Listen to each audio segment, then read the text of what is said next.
हे बेटा बेटियों, गुरु गजानन महाराज के आपने 13 मणि प्राप्त कर लिया, अपने हृदय में पुरो लिया।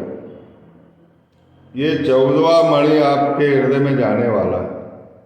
कृपया ध्यान पूर्वक इस गजानन महाराज की कथाएं, उनके दृष्टांत और उनकी लीलाएं जो लौकिक ही नहीं पारलौकिक है, उसे सुनकर अपना कल्याण करें और गणेश जी का पूजन करते रहें दूरवा से। जब ये कथाएं समाप्त होगी सुनकर आपकी, तो 21 दूरवा फल फूल आदि से आपको पूजन करना है। मैं आखिर में और भी बताऊंगा पूजन विधि, लेकिन ध्यान पूर्वक इन कथाओं को सुनो और अनुभव करो, चमत्कार होंगे आपके घर में। बोलिए सच्चिदानंद समर्थ गुरु गजानन महाराज की जय। श्री गणेशाय नमः। हे कौशल्यात्मज राम राय, रघुकुल भूषण करुणालय, सीतापते, इस बालक पर दया कीजिए। आपने त्राटिका का उद्धार किया, शिला बन बैठी अहिल्या को आपने चेतन कर दिया। हे दाशरथ, सबूरी भूलने की आपने तमन्ना पूरी कर दी। प्रेम इतना अधिक जिसका वर्णन मुझसे नहीं किया जा सकता, उसके प्रेम में वशीभूत होकर उनके झूठे फल खा लिए। जात पात का कुछ भी ख्याल नहीं रखे, हरि का भजन हरि सा होए, ऐसी कहानी चरितार्थ कर दिए। हे भक्त वत्सल, भक्तों की रक्षा करने के लिए आपने नृप सिंहासन को त्याग दिया, राजा का सिंहासन त्याग दिया। आपकी कृपा दृष्टि से बानर बलवान हो गए। आपके नाम के प्रताप से सागर में शिलाएं तैरने लगी। आपका जो भक्त विभीषण है, उसे आपने राज सिंहासन पर बैठाया। जो भी आपकी शरण में जाते हैं, उनका आप हे आनंद कंद अपने दैन्य दुख से उसकी आदि विपत्ति वेदना सबका हरण कर लेते हैं। इन बातों को ध्यान में रखकर मैं भी तुम्हारी शरण में आया हूँ। मुझे चिंता मुक्त कीजिए, क्योंकि बालक को माता के सिवा अन्य जगह का सहारा नहीं मिलता। आप ही माता हैं, पिता हैं, सदगुरु हैं। हे राम राय, आप ही तो भक्त के कल्पतरु भवसागर से पार लगाने वाले, मुक्ति दिलाने वाले तारनहार हैं। कथा ध्यान पूर्वक सुनिए। हे श्रोतागण, कथा सुनकर अपना कल्याण कीजिए।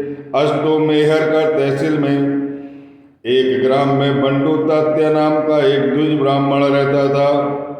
यह बंडू तात्या सदाचार संपन्न और बड़ा दिल रखकर गृहस्थी चलाता था। हे पाठकगण, यह प्रपंच तो आपत्तियों से भरा रहता है, फिर भी आदमी उससे मुंह मोड़ना नहीं चाहता। इस बंडू तात्या के घर में मेहमान नित दिन आया करते थे। गृहस्थ जो ठहरा, उसने उनका आदर सत्कार किया और करता ही रहता था। यह इस तरह का क्रम कुछ काल तक चलता रहा। जो कुछ बचा हुआ धन था, वह सारा मेहमानों की खिदमत में, अतिथि देवो भव की खिदमत में खर्च कर देता था। उनकी सेवा शुश्रूषा सब करता था। आखिर उसे साहूकार से कर्ज लेना पड़ा। उसके बदले में घरवार को गिरवी रखना पड़ा। फिर भी कर्ज का भूत उसके माथे पर ही सवार रहा। आने जाने वालों का तांता लगा ही रहता था। वो चाहता था कि अतिथियों का सत्कार करना चाहिए, ऐसा शास्त्रों में लिखा है। भले ही कर्ज हो जाए, लेकिन वो उनका सत्कार करना नहीं छोड़ता था। इससे वह लोगों की कुछ समय पश्चात वह इतना कर्ज होने के कारण लोगों को मुंह दिखाने के काबिल नहीं रहा। अब गिरवी रखना या बेचने के लिए कोई सामान भी नहीं रहा। घर में जो बर्तन उहाड़े थे, उन्होंने भी घर मालिक से मुंह मोड़ लिया। उस पर जो बीते उसका वर्णन करते नहीं बनता। कर्ज वसूली के लिए साहूकार अपना आदमी उसके घर बार बार भेजता था। बंडू तात्या की ऐसी बुरी हालत हो गई कि उसे दोपहर का खाना भी मुश्किल हो गया। एक टाइम खाना खा के काम चलाने लगा। पत्नी उल्टी सीधी बातें सुना दिया करती थी। इतना ही नहीं, लड़के भी जली कटी बातें करने लगे। उसकी पद गिरने से उसे कोई कुछ नहीं देता था। इस तरह बंडू तात्या चारों तरफ से परेशान होकर विवश हो गया। खुदकुशी कर लेने का सोच विचार करने लगा। आत्महत्या के लिए विचार करने लगा। प्रपंच में आदमी जब दरिद्र हो जाता है तब उसकी कीमत शून्य हो जाती है। जब धन रहता है तो प्रपंच अच्छा लगता है, पत्नी भी अच्छी बोलती है और बाल बच्चे भी अच्छे बोलते हैं।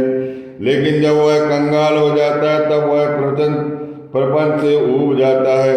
सारे लोग ताने कसते हैं। यही संसार का क्रम है, उसका असली रूप है। परिस्थिति से तंग आकर बंडू तात्या सोचने लगा कि किसी तरह खुदकुशी कर लूं, आत्महत्या कर लूं। अगर अफीम खा के मर जाऊं तो वह खरीदने के लिए मेरे पास फूटी कौड़ी नहीं है। अगर कुएं में गिर पड़ूं और इतने में किसी ने मुझे निकाल कर बचा लिया तो मैं मर नहीं जाऊंगा, बल्कि लोग मुझे ताने कसेंगे और साहूकार लोग भला बुरा बोलेंगे। इस पर और मुझ पर आत्महत्या का इल्जाम भी लगेगा और सरकार भी मुझे दंड देगी। इससे यही अच्छा है कि हिमालय जाकर खुदकुशी करूंगा। ऐसा करने से न रहेगा बांस, न बजेगी बांसुरी। वह बेचारा हिमालय जाने के लिए पूरा मन बना लेता है। इसी से हिमालय जाने से मेरी तमन्ना पूरी हो जाएगी, मुझ पर दोषारोपण भी नहीं लगेगा और मुझे आत्महत्या जो करूंगा वो किसी को भी पता नहीं लगेगा। सिर्फ भगवान ही मेरी आत्महत्या को जानेगा। ऐसा सोच विचार करके वह घर से बाहर निकला। जाते वक्त प्रपंच संसार को आखिरी नमस्कार किया। जाते वक्त कोई पहचान ना जाए इसलिए उसने एक लंगोटी लगाकर शरीर पर राख मल ली, क्योंकि सब अच्छी तरह जानते हैं कि प्रापंचिक जन निंदा से डरता है। बंडू तात्या मन ही मन प्रभु से प्रार्थना करने लगा, हे दीनदयाल, हे चक्रपाणी, मुझ पर आओ कृपा, क्योंकि हे अधोक्षज, आप पर मेरा पूरा भरोसा था। पुराण ग्रंथों में लिखा है कि जब आपकी कृपा होती है तो रंक भी राजा बन जाता है। लेकिन मेरे बारे में यह सब झूठ साबित हुआ। हे नारायण, कवि जनों ने तो आपकी महिमा का वर्णन किया है, वो सही नहीं है। मैं इस नतीजे पर आ गया हूँ, इसीलिए विवश होकर मैं अपनी जान देना चाहता हूँ। हे श्री हरि, मेरी हत्या का पाप आपके सिर न आए, इसका तो कुछ ख्याल रखिए। इस तरह मन ही मन भगवान की प्रार्थना करके बंडू तात्या टिकट लेने निकला। स्टेशन पर उसे एक विप्र मिला। वह उससे बोला कि हरिद्वार का टिकट अब ना लो, पहले संत दर्शन करके फिर हरिद्वार के लिए प्रस्थान करो। अपने विदर्भ प्रांत में श्री गजानन महाराज महासंत अवतरित हैं, जिनका निवास स्थान से गांव में है। उनके दर्शन करके प्रथम तुम आओ। संत दर्शन से कुछ लाभ नहीं हुआ, ऐसा किसी ने आज तक महसूस नहीं किया। इसीलिए परिस्थिति से तंग आकर जान ना गवा बैठो। ब्राह्मण के मुंह से यह बात सुनकर बंडू तात्या बड़ा दुविधा में पड़ गया। यह आदमी कौन है, यह क्यों मुझसे मिला? और मुंह से यह बात सुनकर बंडू तात्या दुविधा में पड़ा। मेरा असली रूप तो उसने कहीं नहीं जान लिया। कुछ तर्क नहीं चलता था।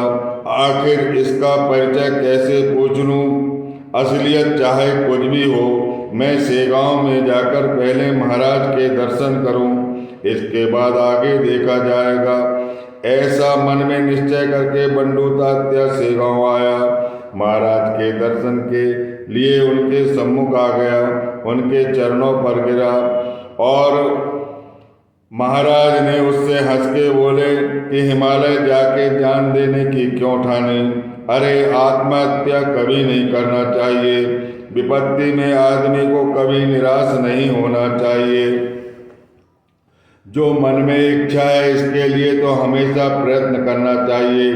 अगर प्रपंच से तंग आकर आत्महत्या की तो अधूरा रहा यह प्रारब्ध भोगने के लिए फिर जन्म लेना पड़ता है। तो गंगा में जान देने के लिए हिमालय मत जाओ। अरे पगले, अब अपने घर वापिस जाओ।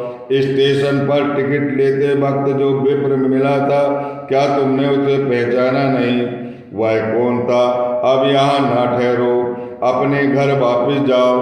तुम्हारे खेत में एक ग्राम देवत है जिसका नाम महसोवा है। उसके पूरब की ओर एक बबूल का पेड़ है। उसके पास रात के दोपहर को जमीन खोदो। खुदाई का काम तुम खुद करो। 3 फुट की गहराई में तुम्हें धन मिलेगा। उस धन से साहूकार का कर्ज अदा करना और ऋण मुक्त हो जाना, और अपनी पत्नी लड़के किसी को न छोड़ो। महाराज की यह अमृतवाणी सुनकर बंडू तात्या बहुत हर्षित हुआ।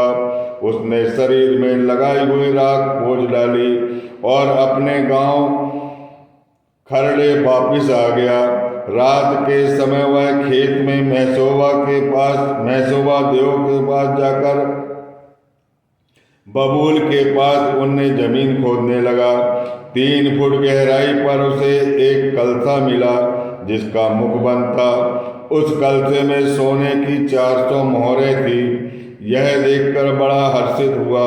बाद में कलसा लेकर प्रसन्नता से घर पहुंचा।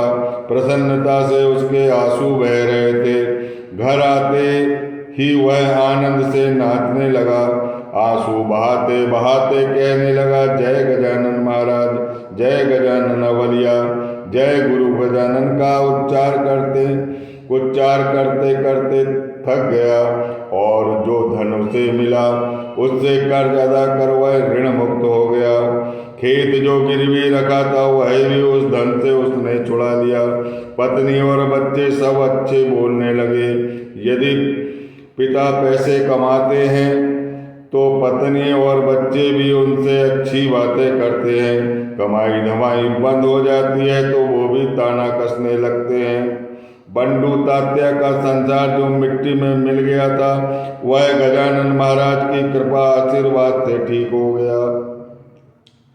आखिरी सांस लेते वक्त यदि अमृत कलश मिल जाए या सागर में डूबते वक्त कोई सहारा मिल जाए, ऐसे वक्त जो आदमी की स्थिति हो जाती है, ठीक उसी तरह गजानन महाराज की कृपा होने से बंडू तात्या की हो गई।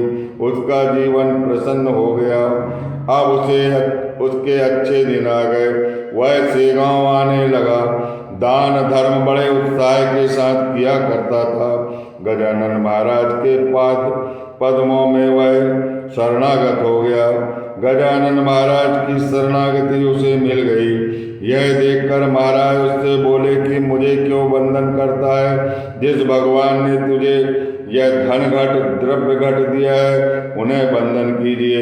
जरा द्रव्य का विनियोग खर्च पानी संभाल कर कीजिए। जरूरत से ज़्यादा खर्च नहीं करना चाहिए। यह अच्छी बात नहीं है। तुमने तो खुद अनुभव किया है कि जब तक पैसा दे लिए तब तक आओ भगत है। बगैर धन के किसी का भी कोई नहीं होता, लेकिन विपत्तियों में सहारा रहता है सिर्फ श्रीपति का। उनका विस्मरण कभी ना होने पाए, क्योंकि वह किसी को कभी नहीं भूलते। ऐसी अमृतवाणी सुनकर बंडू तात्या महाराज के चरणों पर नतमस्तक होकर प्रफुल्लित मन से अपने गांव वापिस आ गया। अब दूसरी कथा सुनिए मां नर्मदा की। सोमवती अमावस्या का पवित्र दिन माना जाता है। जो अमावस्या सोमवार के दिन आती है उसे सोमवती अमावस्या कहते हैं। सोमवती को यदि नर्मदा का स्नान किया जाए तो शास्त्रों में लिखा है कि बड़ा पुण्य मिलता है। यह पुण्य संचय करने के लिए सेगांव के कुछ लोग तैयारी करके नर्मदा स्नान करने जा रहे थे, जिसमें था मार्तंड पाटिल, वेंकटलाल, मारुति, चंद्रवान, बजरंगलाल थे आदि ओंकारेश्वर जाना चाहते थे। वेंकटलाल बोला कि हम नर्मदा स्नान के लिए जा रहे हैं, हमारे साथ महाराज को क्यों ना दिया जाए। वे चारों मठ में आए और ओंकारेश्वर चलने के लिए महाराज से प्रार्थना करने लगे कि आप हमारे साथ चलो, हमें यमराज का भय नहीं रहेगा। ओमकार मानदाता कि हमारी यात्रा सफल बनाइए।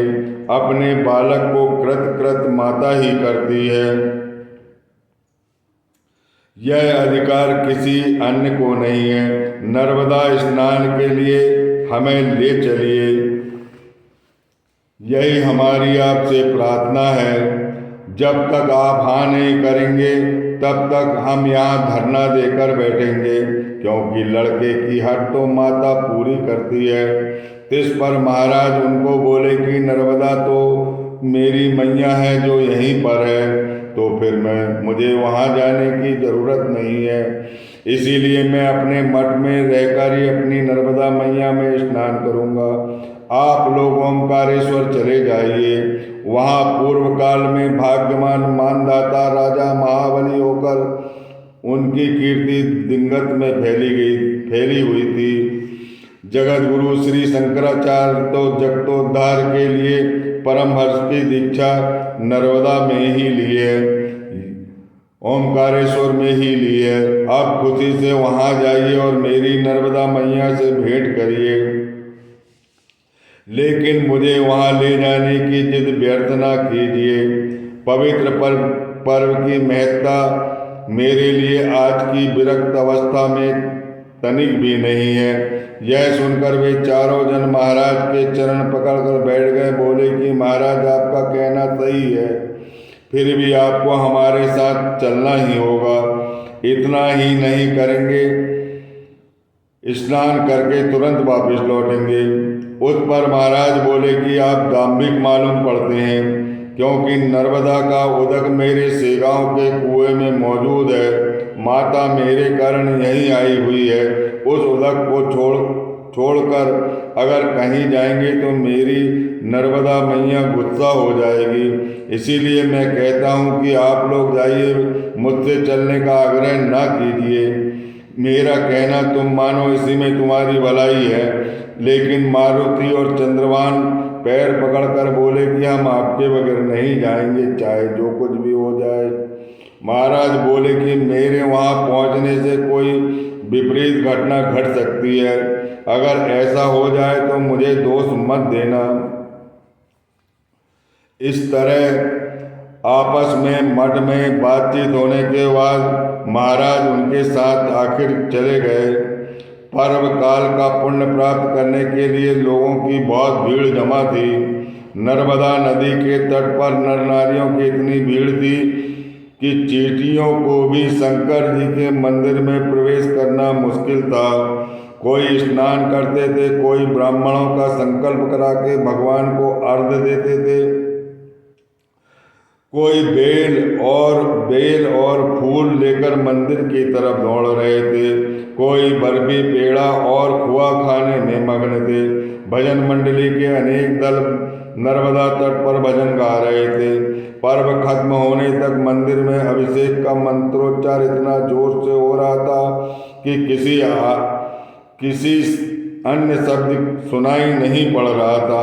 वहाँ इतना हल्ला गुल्ला होने पर भी महाराज नर्मदा नदी के किनारे पद्मासन लगाकर निराधन में मग्न थे।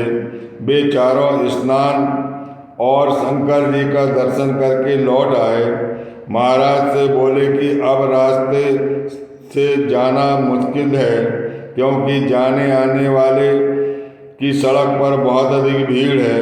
बैलगाड़ियाँ टूट जाती है, भीड़ से बैल बिचक जाते हैं। गाड़ी वाहन ने तो खेड़ी घाट स्टेशन पर जाने का वादा किया था, किंतु अधिक भीड़ होने के कारण बैलों ने ऐसा उधम मचाया कि जान हथेली पर लेना पड़ा। तो अब हम बैलगाड़ी में बैठकर सड़क से जाने की बजाय नाव में बैठकर खेड़ी घाट स्टेशन तक जाएंगे। सभी लोग ऐसा ही कर रहे हैं। देखो देखो कितने लोग नाव में बैठ रहे हैं। इस पर महाराज बोले कि मुझसे कुछ मत पूछिए, आपने मुझे लाया है, मैं आपके साथ चलने के लिए वचनबद्ध हूँ। जहाँ आप बैठाएंगे वहाँ मैं बैठूंगा। आप जैसा उचित समझें ठीक वैसा ही कीजिए। बाद में सब नाव में बैठे और खेड़ी घाट स्टेशन की तरफ निकल पड़े। नाव नदी के बीच में आते ही अचानक एक चट्टान से टकरा गई। नाव में छेद हो गया। पानी नाव के अंदर तेजी से भरने लगा और नाव डूबने लगी। प्राण भय से नाव खेले वाले ने पानी में छलांग लगाकर किसी तरह अपनी जान बचा ली। लेकिन महाराज तो शांतचित रहे। वे मुख से गिण गिण गणात बोते, गण गण गणात बोते, गणि गण गणात बोते गाते रहे। मार्तंड, बजरंग, मारुति, ये जो 4 लोग थे, ये इस संकट को देखकर घबरा गए। बंकटलाल की धड़कन तेज हो गई। ये चारों लज्जित होकर महाराज से बोले कि हम आपके अपराधी हैं। सेगांव में जो कुछ आप बताते हैं उसे हमने माना नहीं। अपनी जिद पकड़कर यहाँ चले आए, उसका फल हम सामने देख ही रहे हैं। जिस पावन धारा से स्नान करके हमें पुण्य संचित करने के लिए हम आए थे, वही नर्मदा मैया हमको अब डुबाने चली है। हमको अब डुबकी लेना पड़ेगा और यहीं देह त्याग करना पड़ेगा। हे गुरुराज, आपका शब्द हम वेदवत मानेंगे, क्योंकि अब आपत्ति से आपके सिवा हमको कोई नहीं बचा सकता। जल्द कीजिए, यह नाव डूबने ही वाली है। वे इस तरह महाराज से प्रार्थना करने लगे। इतने में नाव मझधार में डूबने लगी। किनारे के लोग चिल्लाने लगे, डूबती हुई नाव में बैठे हुए आदमी अब जल समाधि ले रहे हैं, क्योंकि नर्मदा मैया का जल अथाह है। यह सब देखकर महाराज बोले कि घबराओ नहीं, मेरी नर्मदा मैया तुम्हें यहाँ भी बचाएगी। ऐसा कहकर महाराज ने नाव में हाथ जोड़कर नर्मदा मैया का स्तवन शुरू कर दिया।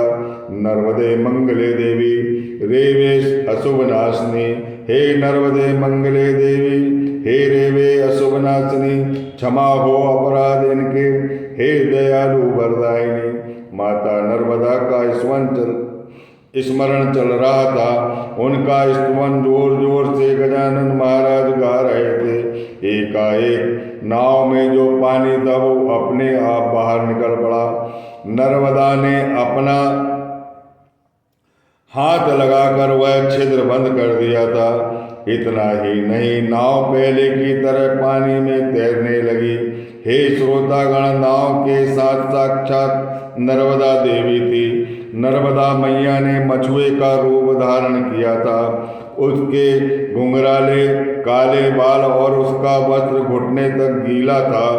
नाव तो किनारे पे लग गई। चकित होकर लोगों ने यह नाव देखी जिसमें छिद्र था। भक्त बोले कि आज यह स्त्री उपस्थित हो जाने से हम आज बच गए। हे देवी जी, आप कहाँ की रहने वाली हो? आप कहाँ रहती हो जिसने हमारी जान बचाई और इस छेद को बंद करके हमें पार लगाई? यह भीगा हुआ वस्त्र छोड़ दीजिए, हम तुम्हारे लिए अभी नए वस्त्र लाते हैं। इस पर नर्मदा बोली कि मैं ओमकार मछुए की कन्या हूँ, मेरा नाम नर्मदा है। गीला वस्त्र पहनने की मुझे आदत है, क्योंकि मैं निरंतर गीली रहती हूँ। यह नीर जो दिखाई दे रहा है तुम्हें, यह मेरा ही स्वरूप जानो। इस तरह की बातें करके नर्मदा ने गजानन महाराज को नमस्कार किया और उनका पूजन करके पल भर में अदृश्य हो गई। जिस तरह आकाश में बिजली पल भर के लिए दिखाई देती है, उसी क्षण वह स्त्री नर रूपी स्त्री अदृश्य हो गई। यह सारा चमत्कार देखकर सब चकाचौंध हो गए। महाराज की महिमा भी अच्छी तरह से जान गए, क्योंकि खुद नर्मदा मैया उनके दर्शन के लिए आई थी। भय से मुक्त हुआ बंकटलाल अब महाराज से पूछने लगा, यह स्त्री आखिर कौन है? सब बातें सच सच बताइए। उस पर महाराज बोले, यह बात कोई पूछने की नहीं है। समझदारों के लिए इशारा काफी होता है, क्योंकि नर्मदा मैया ने इस इशारे का स्वयं अपने मुख से परिचय दिया है। मछुआ जो ओंकार है, ओंकारेश्वर है, वही स्वरूप है, असली रूप नीर है। यह तो नर्मदा खुद ने बताया था। अरे पगलो, वह खुद नर्मदा देवी थी। उसके बारे में कुछ संदेह ना रखो। अपने भक्तों को विपत्ति में अपनी कृपा से वह हमेशा बचाती रहती है। इसीलिए उसका जय जयकार उच्च स्वर से करो। हे नर्मदा तेरी जय हो, हे नर्मदा तेरी जय हो, जय हो नर्मदा मैया, हर हर नर्मदे। हे अम्बे, इस तरह हमारा निरंतर रक्षण कीजिए। यह सुनकर बंकटलाल और उनके साथी महाराज के चरणों पर नतमस्तक हो गए और यथा समय से गांव वापिस आ गए। उनसे जो भी मिल जाते सबको यह घटना वो है इस चमत्कार को खूब बताते। सदाशिव रंगनाथ वानवड़े नाम का एक गृहस्थ किसी सज्जन के साथ महाराज के दर्शन के लिए सेगांव आए और इस सदाशिव का उपनाम था तात्या। यह चित्रकूट के माधवनाथ का शिष्य था। ये तीसरी कहानी है बेटा बेटियों, इसे ध्यानपूर्वक सुनो। माधवनाथ जी जो चित्रकूट के थे, वो योग विद्या से पारंगत थे, जिनके शिष्यगण मालवा प्रांत में अधिक है। जब सदाशिव महाराज के दर्शन के लिए आया तब महाराज मठ में भोजन कर रहे थे। सदाशिव को देखते हुए महाराज को माधवनाथ की याद आई, क्योंकि वो माधवनाथ का शिष्य था। क्योंकि एक संत दूसरे संत को अच्छी तरह जानते हैं। भक्त से बोले कि माधवनाथ के शिष्य को मेरे पास लाओ। उनके गुरु माधवनाथ जी ने अभी अभी मठ में भोजन करके चले गए हैं और वे गए और ये दोनों उनके शिष्य आ गए। अगर ये दोनों कुछ पहले आ जाते तो उनकी भेंट अपने गुरु से हो जाती। उन्हें आने में थोड़ा विलम्ब हुआ। उनके गुरु तो पान न खाते ही चले गए। अब पान देकर ही विदा करेंगे। गुरु बंधु के शिष्य हैं, यह जानकर महाराज ने उन्हें अपने हृदय से आलिंगन किया। मठ में उनका यथोचित स्वागत किया। विदा लेते वक्त उसको महाराज ने यह संदेशा भेजा कि तुम जाकर सीधे अपने गुरु माधवनाथ जी से मिलो और उनका यह पान दे दो। यह पान धोखे से छूट गया और मैं जो कुछ भी कहूँ वह संदेशा उन्हें दे दो। अपनी तरफ का एक भी शब्द उसमें नहीं मिलाना। उनसे कहना साथ में भोजन हुआ, पान तुम्हारा छूट गया, वह हम लाए हैं हे नाथ आपको देने के लिए। यह सब सदाशिव ने सुन लिया और पान लेकर उसने अपने गांव की ओर गमन किया। चित्रकूट पहुंचकर माधवनाथ को उसने सारी बात सुनाई और पूछा कि महाराज क्या आप सचमुच सेगांव गए थे क्या?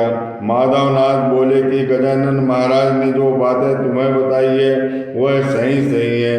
भोजन के वक्त उन्होंने मेरी याद की थी। याद के जरिए हम आपस में मिलते हैं। इस तरह की भेंट हमारी होती रहती है, इस पर संदेह न कीजिए। हमारे शरीर अलग अलग हैं लेकिन प्राण एक है। हम क्षण भर में मिल लेते हैं। इस बात में असलियत क्या है तुम इसे अभी नहीं समझ पाओगे, क्योंकि यह सारा ज्ञान अत्यंत रहस्यमयी है। अच्छा ही हुआ तुम वहाँ छूटा मेरा पान ले आए, जो मैं भूल गया था। माधवनाथ जी ने पान खरल में कूट कर बहुत प्रेम से खा लिया और थोड़ा बहुत सब में बांट दिया। संत भेंट कैसे हो जाती है इसका वर्णन तो ज्ञानेश्वर महाराज ने चांगदेव 65 में किया है, उसे याद कीजिए ताकि सब मति मार्ग जान जाएंगे। अनुभव की बातें अनुभव से हो जाती है, तर्क करने से नहीं। योगी योग बल से बैठे ही सब कुछ जान लेता है, अपनी जगह बैठकर ही दूसरे जगह भेंट कर लेता है। शेख मोहम्मद ने श्री गोदे में तो तुकाराम देहू में, कीर्तन के समय मंडप में देहू में आग लग गई, तुकाराम के मंडप में आग लग गई। वह आग शेख मोहम्मद ने श्री गोदे में बैठे बैठे बुझा दी। इसके बारे में महीपति जी ने भक्त विजय में लिखा है, मालिक प्रभु ने हरिग्राम में जाकर कुएं में डूबते हुए पाटिल सुत को बचा लिया। असली योग से ही सारे चमत्कार होते हैं, नकली योगी से नहीं। आजकल नकली लोगों की बाजार है जो साधक को लूटते रहते हैं। वे तो सिर्फ गप्पे हाँकते हैं और माया की कुचक्र में फंसे रहते हैं। माया के कारण ही सारी साधना बताते रहते हैं, लेकिन ये साधना सब फेल हो जाती है। योग साधना ही सबसे आध्यात्मिक शक्तिवर साधना है। अगर राष्ट्रोद्धार करने की इच्छा हो तो योग का ही अवलंबन करना चाहिए। दासगणों विचरित यह गजानन विजय नाम का ग्रंथ श्रद्धा के साथ भक्तों को श्रवण करना चाहिए। शुभम भवतु, हरि हरार्पणमस्तु। ये 14वां अध्याय समाप्त होता है। हे बेटा बेटियों, ये 14वें मणि को अपने हृदय में पिरो, प्रेम करो, देखो कितने चमत्कार हुए। मैं सभी अध्याय समाप्त होने के बाद अनुक्रमणी फिर बताऊंगा, जिसमें रहस्य बताऊंगा। अभी पोथी पूर्ण कर आप गणपति का पूजन करें और इच्छित वस्तु को प्राप्त करें, मनोकामना करके करें। बोलिए सच्चिदानंद सद्गुरु समर्थ गुरु गजानन महाराज की जय।